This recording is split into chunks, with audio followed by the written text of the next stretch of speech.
உதயநிதி ஸ்டாலின் அவர்களே,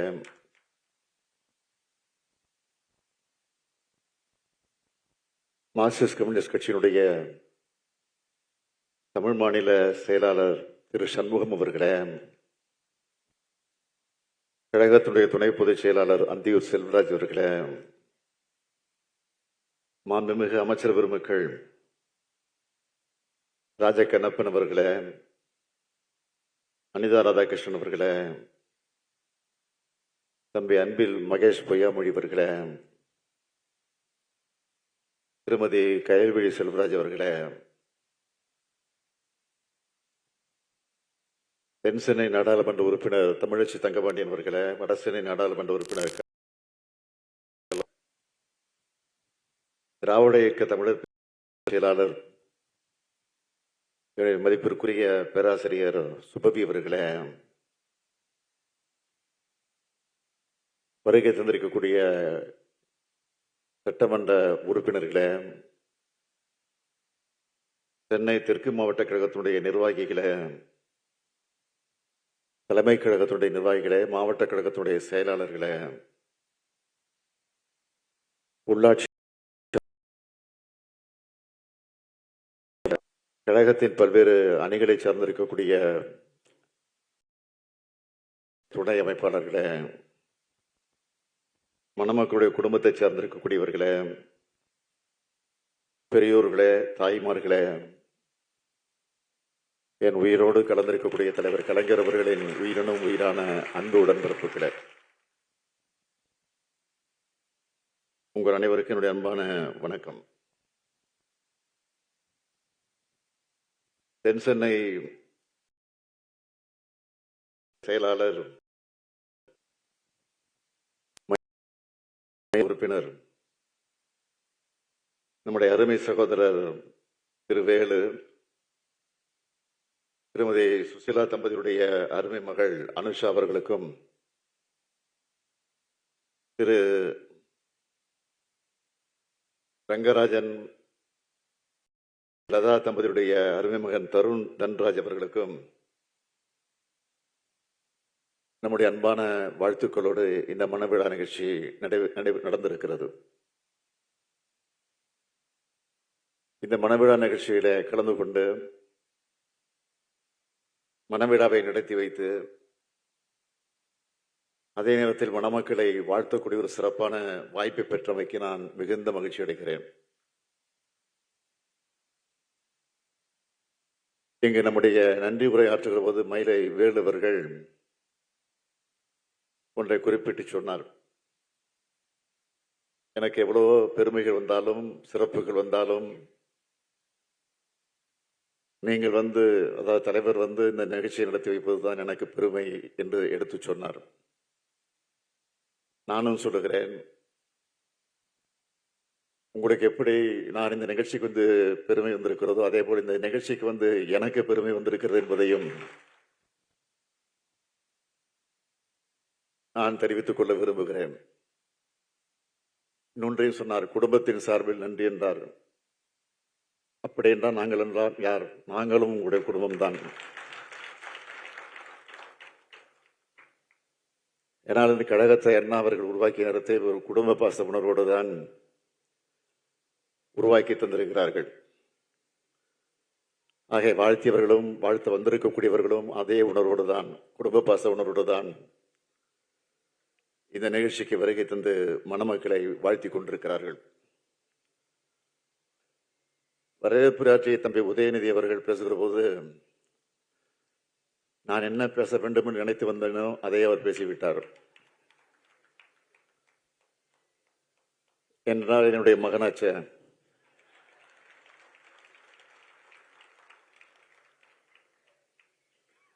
அவர் மட்டுமல்ல, நான் மட்டுமல்ல, எங்கள் குடும்பமே நம்முடைய மயிலை வேலுக்குத்தான் ஓட்டு போட்டிருக்கிறோம்.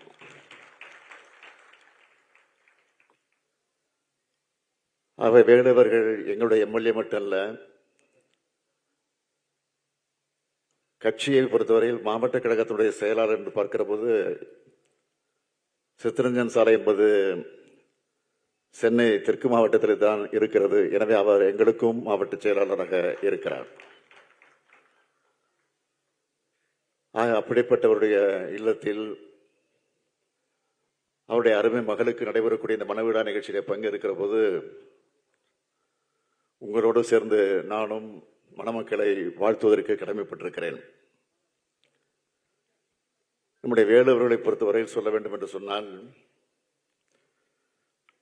1996ஆம் ஆண்டு சட்டமன்ற தேர்தல் நடைபெற்ற போது திரு ராமஜெயம் அவர்கள் அன்றைக்கு வேட்பாளராக இருந்தபோது அன்றைக்கு வட்ட செயற்குழு உறுப்பினராக இருந்தவர் நம்முடைய வேலு அவர்கள். அப்பொழுது நாங்கள் எல்லாம் அங்கே பணியாற்ற சென்ற நேரத்தில் ஒரு தொண்டராக, ஒரு செயல் வீரனாக நம்முடைய வேலு அவர்கள் பணி நாங்கள் பார்த்தோம். அதைத் தொடர்ந்து 2001 சட்டமன்ற தேர்தலில் தொடர்ந்து அவர் பணியாற்றி இருக்கிறார். தலைவர் கலைஞர் அவர்கள் தலைமையில் 40க்கு 40 நாம் வென்ற நேரத்தில் 2004ஆம் ஆண்டு நாடாளுமன்ற தேர்தலிலும் நம்முடைய வேலு அவர்கள் பணியாற்றி இருக்கிறார்கள். அப்படிப்பட்ட அந்த செயல் வீரருக்கு 2006ஆம் ஆண்டு மயிலைப்புகளுடைய தேர்தல் பணிக்குழு உறுப்பினராக அந்த பொறுப்பை அவருக்கு நாம் வழங்கியிருக்கிறோம். இந்த உழைப்புடைய பலனாகத்தான் 2006 பட்டினப்பாக்கம் பகுதியில்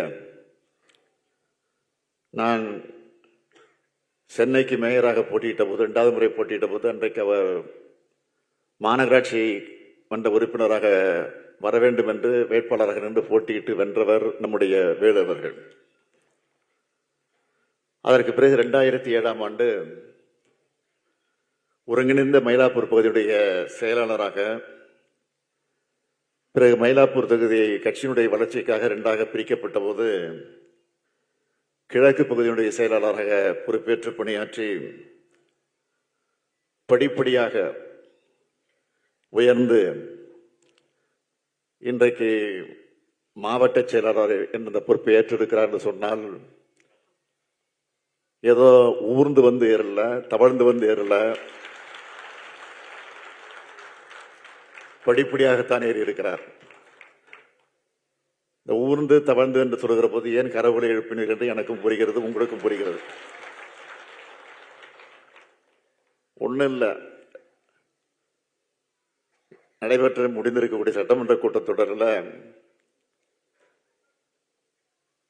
நான் நிறைவாக காவல்துறை மானிய கோரிக்கைக்கு பதில் அளித்து பேசுகிற போது தமிழ்நாட்டை பற்றி சொல்லுகிற போது தமிழ்நாடு ஏற்கனவே எப்படி இருந்தது, இப்போது எப்படி மாறியிருக்கிறது, எந்த வளர்ச்சியை கண்டிருக்கிறது என்பதை பற்றி குறிப்பிட்டு சொல்வதற்காக ஒரு உதாரணத்தை சொன்னேன். ஊர்ந்து கொண்டிருந்த தமிழ்நாடு இன்றைக்கு கம்பீரமாக நம்முடைய ஆட்சியில திராவிட ஆட்சி நின்று கொண்டிருக்கிறது என்று சொன்னேன். அதற்கு எதிர்கட்சியினுடைய துணைத் தலைவர் உதயகுமார் அவர்கள்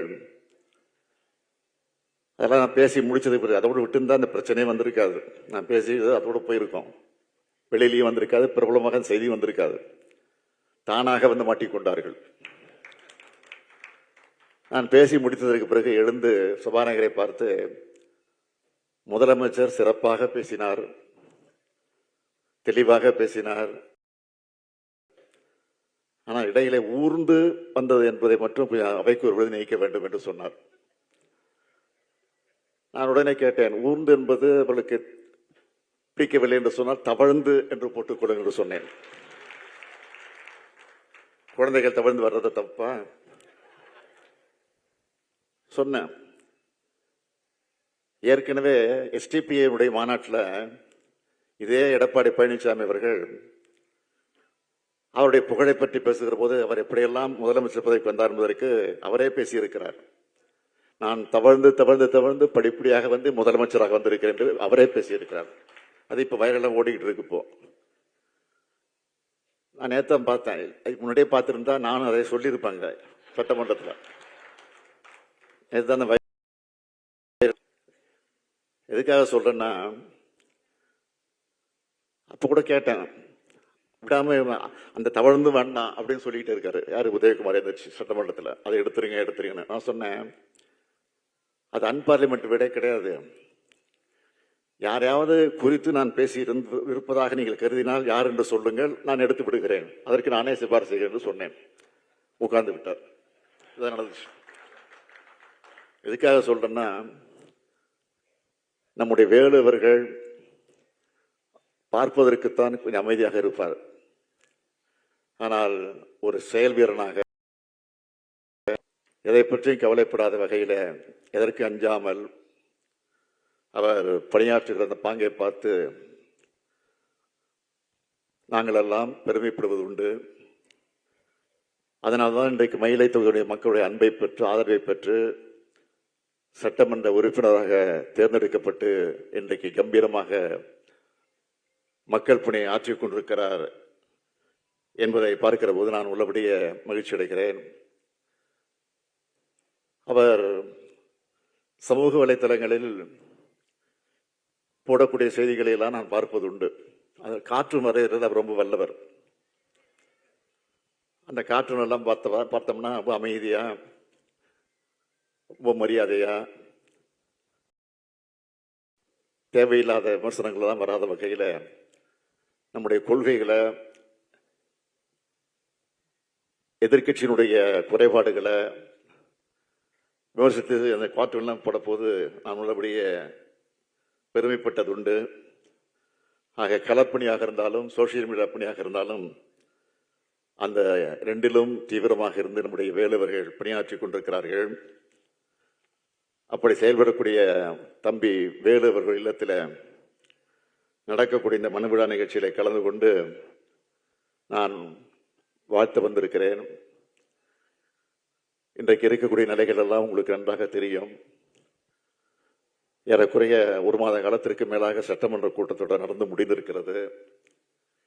அந்த சட்டமன்ற கூட்டத்தில் ஒவ்வொரு நாளும் நம்முடைய திராவிட மாடல் அரசின் சார்பில் மானிய கோரிக்கைகளை விவாதித்து அதற்கு அமைச்சர்கள் பதில் சொல்லுகிற நேரத்தில் என்னென்ன திட்டங்களை எல்லாம் சொல்லியிருக்கிறோம். அதைத் தொடர்ந்து 110 விதியை பயன்படுத்தி என்னென்ன பணிகளை எல்லாம் நாம் நிறைவேற்றப் போகிறோம். அதற்கு பிறகு கவனஈர்ப்பு தீர்மானத்தில் என்னென்ன பிரச்சனைகள் எல்லாம் சுட்டிக்காட்டி இருக்கிறோம் என்பதை பற்றியெல்லாம் நீங்கள் தொலைக்காட்சிகளில் அல்லது சமூக வலைதளங்களில், பத்திரிகைகளில் நீங்கள் எல்லாம் நன்றாக பார்த்திருப்பீர்கள். ஆகவே இன்றைக்கு மற்ற மாநிலத்திற்கு மட்டுமல்ல, இந்தியாவிற்கு, உலகத்திற்கே வழிகாட்டக்கூடிய ஒரு சிறப்பான ஆட்சியை இன்றைக்கு நாம் நடத்தி கொண்டிருக்கிறோம். தேர்தல் நேரத்தில் என்னென்ன உறுதிமொழிகளை, வாக்குறுதிகளை சொல்லியிருக்கிறோமோ அந்த வாக்குறுதிகளை படிப்படியாக இன்றைக்கு எப்படியெல்லாம் நிறைவேற்றிக் கொண்டிருக்கிற போது உங்களுக்கு நன்றாக தெரியும். ஆகவே இப்பொழுது சொல்லப்பட்டிருக்கக்கூடிய அந்த உறுதிமொழிகளும் விரைவாக, நிச்சயமாக, உறுதியாக நிறைவேற்றப்பட்டு, நான் உறுதியோடு சொல்லுகிறேன், 2026ஆம் ஆண்டு இங்கே கூட பேசுகிற போது சிலர் சொன்னார்கள், கண்ணப்பன் தான் பேசுகிற போது சொன்னார், 200 அல்ல 220 வரும்னு சொன்னார். என்ன கஞ்சம் அதில் உங்களுக்கு? 234 சொல்லுங்களேன்.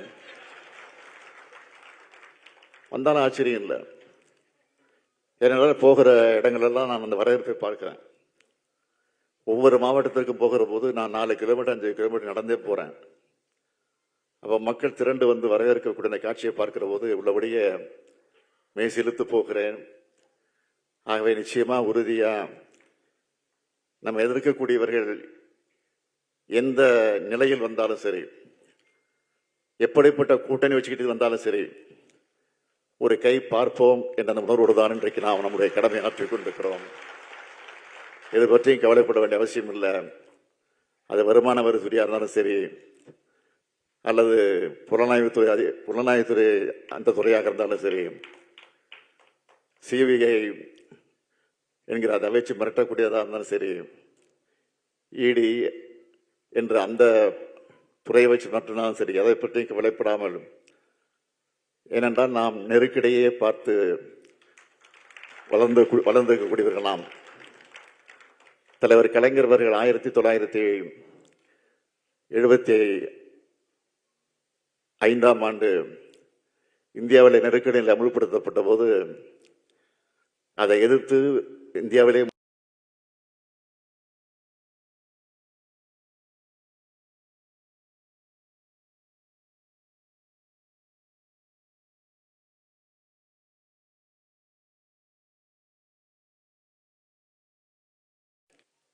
நீங்கள் நெருக்கடி நிலையை ஆதரிக்க வேண்டாம், எதிர்க்காமல் இருக்க வேண்டும்.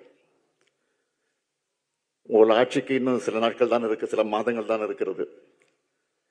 நீங்கள் எதிர்க்காமல் இருந்தால் சில மாதங்கள் அல்ல, பல மாதங்கள் நீங்கள் ஆட்சியில் இருக்கலாம். ஆகவே நீங்கள் எதிர்க்காமல் இருந்த போதும் என்று சொன்ன போது கலைஞர் சொன்னார், ஆட்சி அல்ல, எங்கள் உயிரே போனாலும் நாங்கள் சர்வாதிகாரத்திற்கு துணை நிற்க மாட்டோம், ஜனநாயகத்தை காப்போம் என்று சொல்லி அனுப்பி வச்சார். அனுப்பி வச்சுட்டு அடுத்த நாள் சென்னை கடற்கரையில் ஒரு பொதுக்கூட்டத்தை நடத்தி லட்சக்கணக்கான மக்கள் திரண்டிருக்கக்கூடிய இந்த கூட்டத்தில் பேசுகிற போது சொன்னார், தீர்மானம் போட்டார், நெருக்கடியில் எதிர்த்து தீர்மானம் போட்டார். சிறைபிடித்து சிறையில் அடைத்து வைக்கப்பட்டிருக்கக்கூடிய இந்தியாவில் இருக்கக்கூடிய தலைவர்களை எல்லாம் உடனடியாக விடுதலை செய்ய வேண்டும், நெருக்கடி நிலையை ரத்து செய்ய வேண்டும், எமர்ஜென்சியை ரத்து செய்ய வேண்டும் என்று சொல்லி அன்றைக்கு தீர்மானம் போட்டார். தீர்மானம் போட்டு அடுத்த வினாடி நம்முடைய ஆட்சி கவிழ்க்கப்படுகிறது. அதை பற்றி கவலைப்படலை. அதற்கு பிறகு 13 ஆண்டு காலம் நம்ம ஆட்சிக்கு வர முடியல. ஆனால் அதற்கு பிறகு 13 ஆண்டு காலத்திற்கு பிறகு மீண்டும் ஆட்சிக்கு வந்தோம். ஆக தலைவர் கலைஞருடைய தலைமையிலேயே 5 முறை ஆட்சிக்கு வந்தோம். அதற்கு பிறகு 6வது முறையாக என்னுடைய தலைமையிலே நீங்கள் எல்லாம் இந்த ஆட்சியை உருவாக்கி தந்திருக்கிறீங்க. ஆக 7வது முறையும் இந்த ஆட்சியை தொடர வைப்பீர்கள் நம்பிக்கை நிரம்ப உண்டு. அந்த நம்பிக்கையோடு நான் இந்த மனவிழா நிகழ்ச்சியில கலந்து கொண்டிருக்கக்கூடிய மணமக்களை வாழ்த்துகிறேன். நம்முடைய வேலுவர்கள் செய்து கொண்டிருக்கக்கூடிய அந்த பணி தொடர வேண்டும், தொடர வேண்டும், தொடருவார் என்ற நம்பிக்கை எனக்கு நிரம்ப உண்டு. அதே நேரத்தில் மணமக்களை நான் அன்போடு கேட்டுக்கொள்ள மணமக்களை மட்டுமல்ல வேலுவையும் சேர்த்து கேட்டுக்கொள்ள விரும்புகிறேன். காரணம், அவருடைய மகளுக்கு அனுஷா என்ற பெயரை சூட்டியிருக்கிறார். அது தமிழ் பெயர் அல்ல. இருந்தாலும் கவலை இல்லை, இருந்தாலும் அது பிரச்சனை விரும்பல. ஆனால் இன்றைக்கு இருக்கக்கூடிய மணமக்களுக்கு பிறக்கக்கூடிய குழந்தைகளுக்கு அழகான தமிழ் பெயர்களை சூட்டுங்கள். அதுதான் என்னுடைய வேண்டுகோள் என்பதை மாத்திரம் எடுத்து சொல்லி, புரட்சி கவிஞர் பாவேந்தர் எடுத்து சொன்ன வீட்டுக்கு விளக்காக நாட்டிற்கு தொண்டர்களாக வாழுங்கள் வாழுங்கள் வாழுங்கள் என்று சொல்லி விடைபெறுகிறேன். நன்றி, வணக்கம்.